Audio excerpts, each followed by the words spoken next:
Assalamualaikum warahmatullahi wabarakatuh. Perkenalkan, saya Tia Lestari dari Hukum Tata Negara kelas E. Di sini saya akan mempresentasikan PowerPoint berikut ini. Selamat mendengarkan. Al-Quran sebagai sumber hukum serta sunnah dan fungsinya terhadap Al-Quran. A. Al-Quran sebagai sumber hukum. 1. Pengertian Al-Quran. Secara bahasa, Al-Quran merupakan bentuk masdar dari kata kerja qara, a yang bermakna membaca atau bacaan. Ada yang berpendapat bahwa Al-Quran adalah masdar yang bermakna isim ma'ful, karenanya ia berarti yang dibaca atau mahfud. Menurut para ahli bahasa, kata yang berawazan fulan memiliki arti kesempurnaan, karena Al-Quran adalah bacaan yang sempurna, sedangkan pengertian menurut istilah Al-Quran adalah kitab Allah yang diturunkan kepada utusan Allah Nabi Muhammad SAW yang termaktub dalam mushaf dengan surah Al-Fatihah dan diakhiri dengan surat An-Nas. Yang kedua, ada kedudukan Al-Quran sebagai sumber hukum. Sebagai sumber hukum Islam, Al-Quran memiliki kedudukan yang sangat tinggi. Al-Quran merupakan sumber utama dan pertama, sehingga semua persoalan harus merujuk dan berpedoman kepadanya. Al-Quran adalah kitab yang berisikan sebagai petunjuk dan peringatan bagi orang-orang yang beriman. Al-Quran sumber dari segala sumber hukum, baik dalam konteks kehidupan di dunia maupun di akhirat. Yang ketiga, ada kandungan hukum di dalam Al-Quran.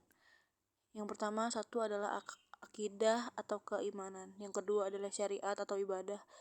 Yang ketiga adalah hukum ibadah dan hukum muamalah. B. Fungsi sunnah terhadap Al-Quran. 1. Pengertian sunnah.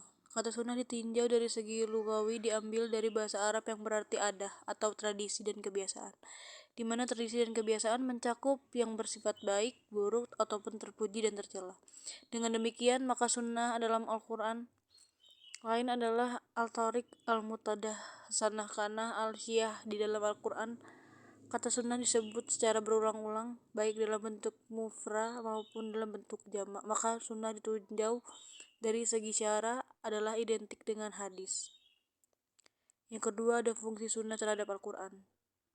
Yang pertama, sunnah sebagai penguat. Yang kedua, sunnah sebagai penjelas. Dan yang ketiga, sunnah sebagai penetap hukum yang belum diatur dalam Al-Quran. Kesimpulannya, Al-Quran adalah kalam Allah Subhanahu wa Ta'ala yang disampaikan kepada Nabi Muhammad SAW melalui malaikat Jibril dan diajarkan kepada umatnya, dan membacanya melalui ibadah. Al-Quran adalah sumber hukum utama selain menjadi kitab suci. Oleh karena itu, semua ketentuan hukum yang berlaku tidak boleh bertentangan dengan hukum-hukum yang terdapat dalam Al-Quran. Sunnah adalah segala ucapan atau perkataan, perbuatan, serta ketetapan Nabi Muhammad SAW yang terlepas dari hawa nafsu dan perkara-perkara tercela. Sunnah merupakan sumber hukum kedua setelah Al-Quran. Dengan demikian, hadis memiliki fungsi yang sangat penting dalam hukum Islam. Di antara fungsi sunnah yaitu untuk menegaskan ketentuan yang telah ada dalam Al-Quran, menjelaskan ayat Al-Quran, dan menjelaskan ayat-ayat Al-Quran yang bersifat umum. Semoga dapat dipahami. Terima kasih. Wassalamualaikum warahmatullahi wabarakatuh.